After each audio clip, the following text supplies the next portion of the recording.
living near a busy road or highway can be annoying, and according to a new study, it can also be a lot worse than that. Researchers say people who live close to busy roads have higher instances of dementia. CBC Health reporter Vicadopia has more.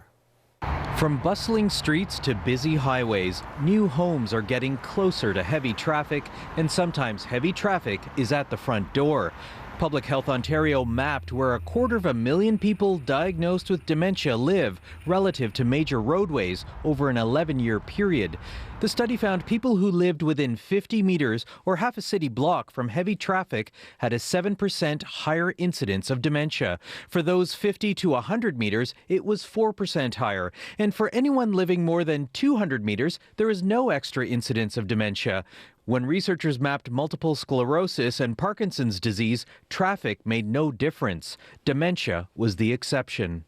I think our findings, along with fairly large additional scientific literature, argue that despite improvements in air quality, there's probably some public health benefit from further reductions in traffic-related emissions. While the increase seems small, the study's authors call the statistics significant because the disease is so common. Still, other specialists want more research into pollution's connection to dementia before drawing any conclusions.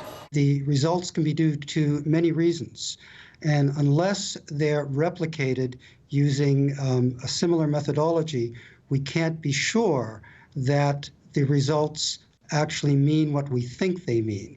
Almost 20% of Ontarians live within 50 meters of heavy traffic, and the number is even higher in Toronto. That's why this expert in urban planning says the potential added health risk of traffic pollution is worth thinking about as cities like Toronto grow. Generally, we are dealing with a transportation network that's over capacity, and we're dealing with the housing crunch. And so trying to figure out how we can plan a network that accommodates all the new people coming into the city is going to be really important as we move forward. While the authors of the study aren't suggesting that people should move, they say their findings are worth considering for anyone choosing a place to live. Vicadopia, CBC News, Toronto.